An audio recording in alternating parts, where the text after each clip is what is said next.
Kay sino naman isa ho, kay sino naman di naman ni haleng nga tinugan ni.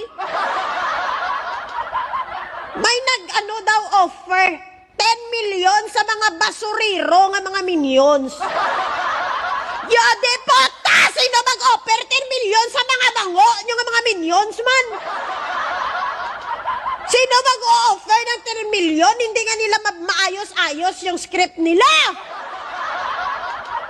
Bakit pa sila uopera ng 10 million kung ang taong bayan na mismo wala nga tiwala sa kanila?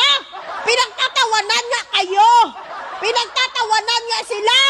Tapos may mag-o-offer pa ng 10 million. Ang bobo talaga na mag-o-offer na yon. Di puta, kahit ako bilyonaryo, kahit ako na yung pinakamayaman sa mundo at mabili ko ang buong mundo, ang buong earth, hindi ko magbabayad 10 million sa mga minions nyo yan. Hindi nga nila maayos yung script nila, puro butas, palpak pa.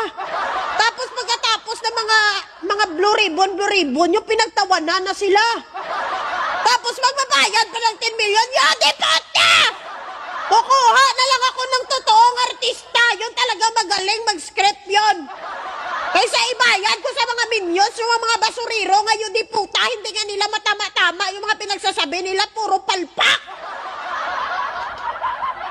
Si Senator Trillanes na naman ang hibakbakan sang animal nga engkanto niyo. Pila na naman gibayad sa kalag mo! Ang mga puon mo nga ang ginasamba gani, hindi nila gani kaya makasukasuhan si Trillanes. Hindi nga pinapakialaman ng mga amo mo si Trillanes.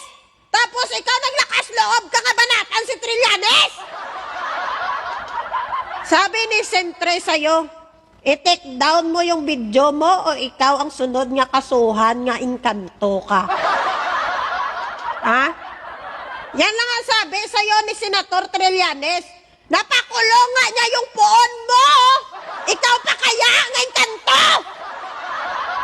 Animal ka ngayon di puta ka nga wala ka na may ginhimo sa kabuhi mo kundi linlangin yung kapwa mo Pilipino nga animal ka nga jablo ka. Inyo di puta ni nila, ginaptagpila ni kalag nyo man. Paano nyo nakakain ang konsensya nyo mga yudi puta ka mo nga siraan yung isang tao na wala kayong ebidensya? Kay kuno si Baligod, attorney, alam daw ang ginagawa. Takyo ka! Sa lahat ng trabaho, number 1 na sinungaling abogado! Bakit? Kasi kahit mali, kaya nilang lusutan yan. Kahit mali, paninindigan ng mga yan. Para sa kwarta! Ganon ang abogado, alingango.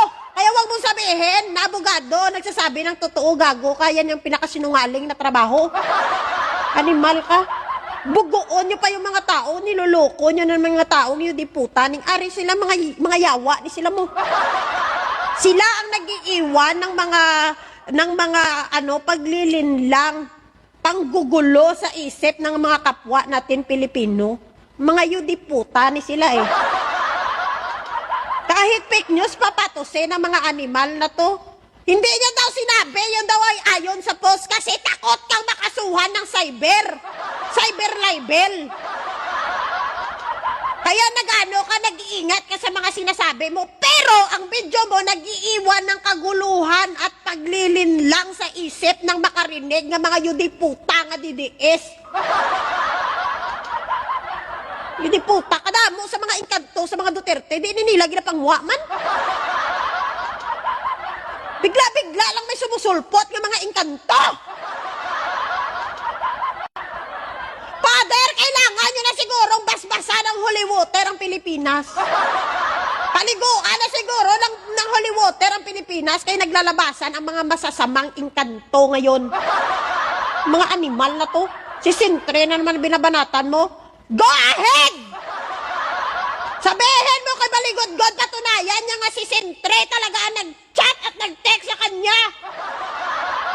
At maglabas ka ng ebidensya, baka mamaya sabihin na naman na wala na naman kayong ebidensya, mga yun din puta kayo. Kasi yung mga ebidensya nyo lagi, mga laway lang.